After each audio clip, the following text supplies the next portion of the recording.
besties, it's me again, Starlight of Lifestyle with Starlight and TGIF. Thank God it's Friday. How are you guys doing? Hope we have plans for the weekend. Fun ones, not boring ones. Yeah. So today we're going to be talking about things that are actually overrated in boarding schools, things that you own or things that usually happen, but I feel they were not necessary and they were overrated.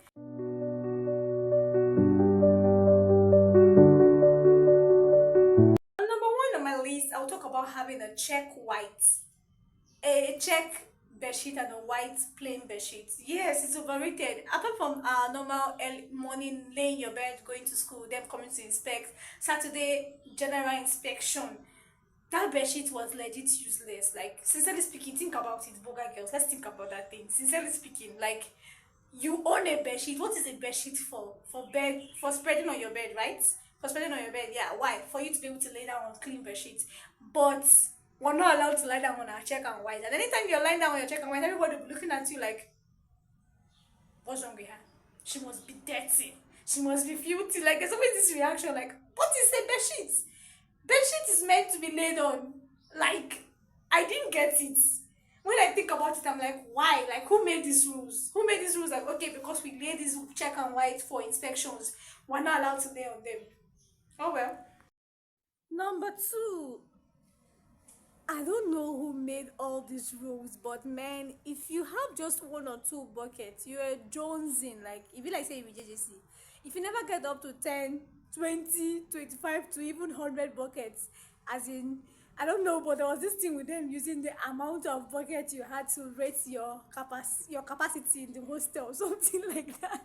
So it's more like we had to get like lots of buckets to store lots of water for you to, okay, for them to know, who is the king of kings, like. And mostly it was seniors who did this. It was very, very absurd. Like, I don't know who made all these rules, but when you stay and think about them, it's very, very funny. Sincerely speaking, like, it makes no sense. Like, how does that rate somebody's capacity? Number three is when you actually don't want to be someone's bunkie. That's what we call it in our own school. Barry girls to get it, but in other schools they say maybe school mother. You don't want someone to be your school mother, and then she's like, okay, this girl has audacity. I asked her to be my school child or my bunkie, and then she's saying no. Automatically you become what, a prey for everybody to pounce on. Every other senior, especially her friends, they start to call you, to send you even when there's no need.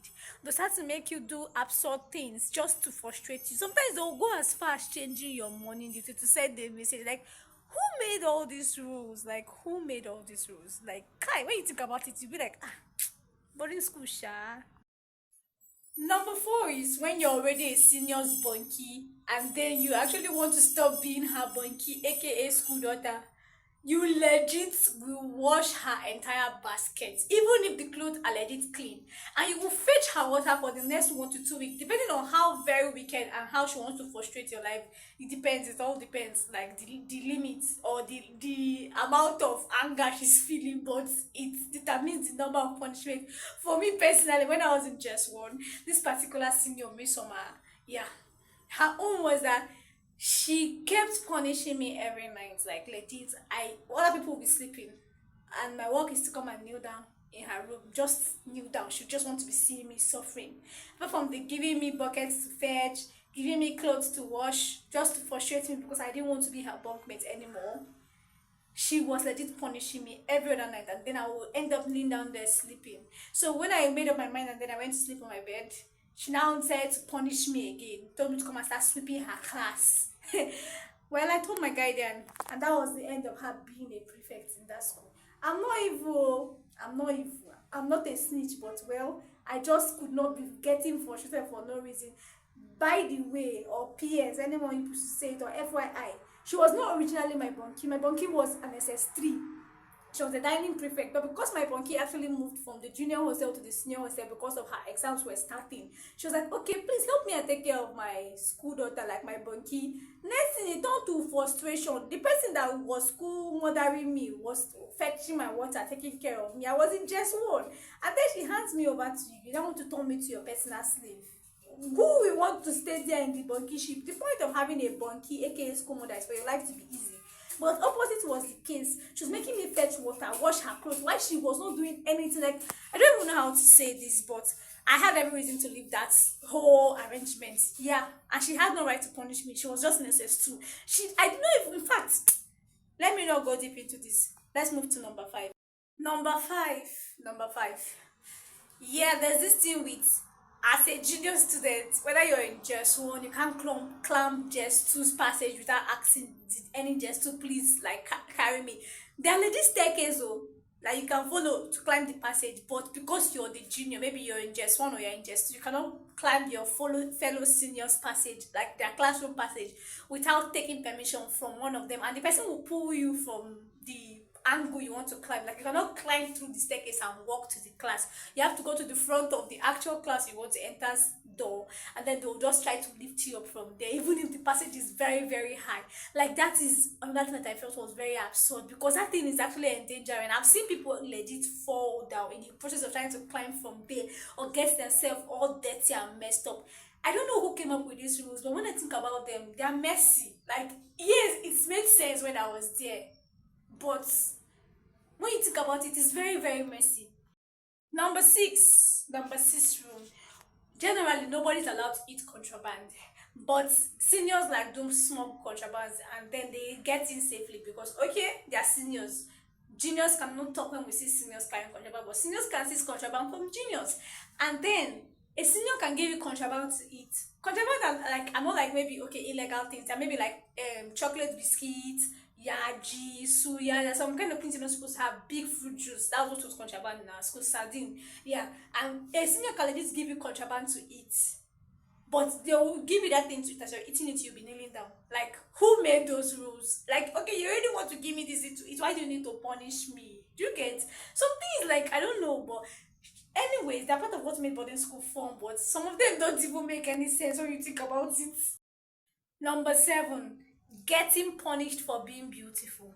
Yes, it sounds very weird. Getting punished for being beautiful or having very fine uniform. Yes, it's very weird, but this one happened to me, and not just me, it has happened to people around when wearing blurry. Yes, like there's legit this senior, like she punished me for a whole week when I was in JS1 because I cut my hair. And I cut my hair because they were actually like, I felt very, very choked. Everybody, this girl is fine, this girl is fine, she has long hair. Do you have a brother? Everybody wants my, I don't have an elder brother. Say you have cousins, everybody wants me, I should get them my cousin's number. I must be their school daughter. And just imagine, like, more than how many people wanting you to be their school daughter. You don't even know who you want to reject or who you want to choose. Different people telling you, I must be the one to make your hair this weekend. Another one will make your hair this weekend. Another one will punish you for another person to make your hair. Like, I got literally frustrated and I went to cut my hair. Till today, many people don't know the reason why I cut my hair in so they think maybe because my mother decided to cut my hair, but I made that decision myself. I came home for midterm and I'm like, Mommy, please cut my hair. I didn't even think my mother was going to take me serious, but she was like, what was the reason? I was like, I'm just tired. She was like, disturbing me, just cut my hair. Do you know they legit still punished me for cutting my own hair? To like avoid them. But end of the day, that was the end of it. After they punished me that whole 1 week, I got my peace of mind throughout. So it saved me, right? Number 8, a senior legit giving you 15 naira, 20 naira, 100 naira, and asking you to buy something that is worth more than as in the amount of money they had given you to send to the talk shop. I don't know who came up with that rule, but that one is very very stupid. And I like the fact that some junior students, but they have mind, they'll carry the money and put it in their pocket, and then they will not show up to the seniors class again. Because why you go carry 100 naira and send me make I go buy something where it costs 500 naira? You said the thing costs 500 naira. Like, who give you that kind of mind? The audacity some seniors had, sha. Number 9. Well, it's the painful aspect of going a long distance to go and fetch your water, and a senior will tell you one base or one bowl or whatever she must fetch from your water. Meanwhile, she's in her hostel.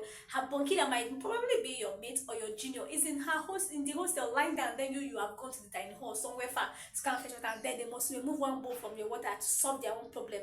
Like that one, it did not make any sense at all, because it's pure wickedness as far as I'm concerned. Yeah. Or maybe they will see you with your small half water you're managing, you want to drink in your water bottle, and then they will tell you, and let me just take a cup, and then this one will drink one cup, pass it to her friend, drink another cup, pass it to her friend, and that is how all the seniors will finish your water, and then you just be there looking dumbfounded and you can't do anything.